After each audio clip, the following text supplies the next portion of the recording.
मैं हूं डॉक्टर फिजा खान और मैं हूं Pakistan. Made in India products का डंका पूरी दुनिया में बज रहा है, जिससे न सिर्फ देश के खजाने में बढ़ोतरी हो रही है बल्कि युवाओं को रोजगार भी मिल रहा है। और अगली बात अगर सुनेंगे तो आप और ज्यादा हैरान हो जाएंगे। चाइना घबरा गया है कि अभी तक चाइना एशिया का टेक्नोलॉजी का पावर हाउस कहा जाता था, लेकिन चाइना को अब परेशानी ये है कि उसकी जगह इंडिया ले सकता है। सही सुन रहे हैं आप, आगे सुनते जाइए। मारुति सुजुकी विदेशों में 30 लाख कारें निर्यात करने वाली भारत की पहली कंपनी बन गई है। मारुति ने अक्टूबर महीने में 33,168 कारों का निर्यात किया, जो कि अब तक का सबसे ज्यादा है। अगर उसको ये परेशानी ना हो तो उसको ये मीटिंग करके अपने ऑटो मेकर्स को ये बात नहीं कहनी चाहिए थी, जिसमें रिपोर्टेडली ये बताया गया है इस रिपोर्ट में कि ऑटो मेकर्स इंस्ट्रक्शंस उनको दी to not to make any auto related investments in India. कि एक तो ये कि वहाँ पर टेक्नोलॉजी ट्रांसफ़र ना की जाए, और दूसरा ये कि इंडिया के अंदर ऑटो रिलेटेड जो इन्वेस्टमेंट्स हैं वो भी ना की जाएं। To make sure that we are self-reliant in whatever we do. For us, it's very important that we bring production back into India.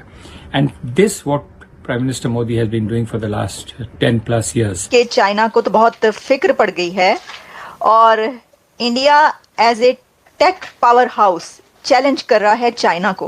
लेकिन चाइना को अब परेशानी ये है कि उसकी जगह इंडिया ले सकता है। इंडिया के जो मैन्युफैक्चरर्स हैं वो अंदर जाएंगे यूरोप के, और चाइना ये नहीं चाहता कि 2024 में इंडिया को ये टेक्नोलॉजी मिल जाए कि 2025 में इंडिया के EV manufacturers, electrical vehicle manufacturers, specially Tata number 1 पे, नंबर 2 पे महिंद्रा, ये जाके दुनिया भर में चाइनीज की जिसको ना वाट ना लगा दें लोग जाके वहां पे।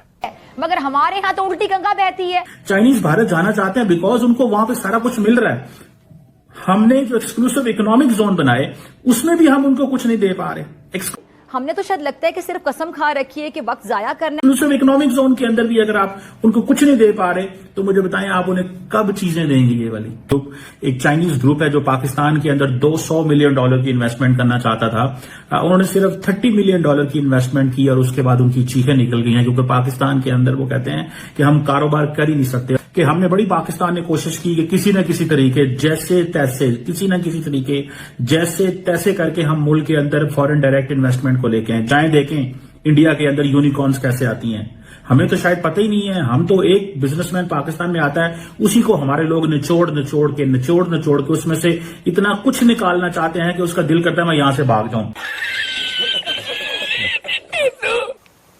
ये जो बीजिंग की एफर्ट है ये जाहिर है कि सेफ गार्ड है उसके अपने लिए, जो कि ख़ास तौर पर अब इलेक्ट्रिक व्हीकल जो कि पूरी दुनिया में बहुत तेज़ी के साथ ये इंडस्ट्री जो है फ्लरिश कर रही है, और गाड़ियाँ अब लोग आहिस्ता आहिस्ता ये कोशिश करते हैं कि उनके घर एक ना एक गाड़ी जो है वो इलेक्ट्रिक होनी चाहिए।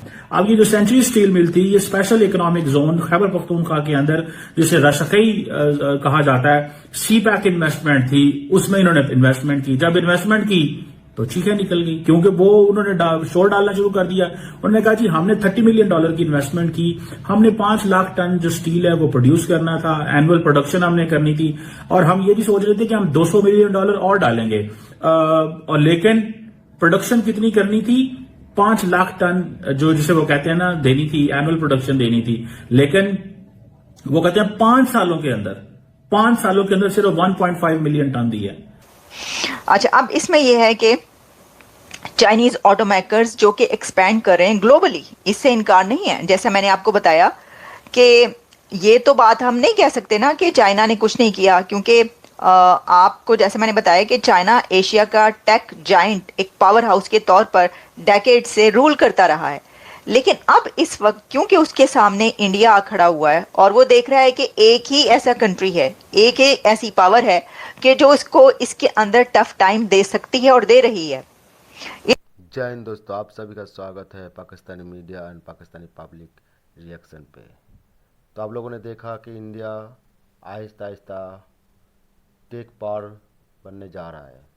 अफ्रीकन देशों में ऑलरेडी हम लोगों ने कारें भेजना शुरू कर दिया है। ब्राज़ील कह लीजिए, नाइजीरिया कह लीजिए, अफ्रीका देश में जो भी है। अभी इस बात पे चाइना बहुत ही ज़्यादा फिक्रमंद है, क्योंकि अभी तक चाइना और जापान बहुत ही ज़्यादा एडवांस कारें प्रोड्यूस करता था। अभी इस दौर में इंडिया भी आ रहा है।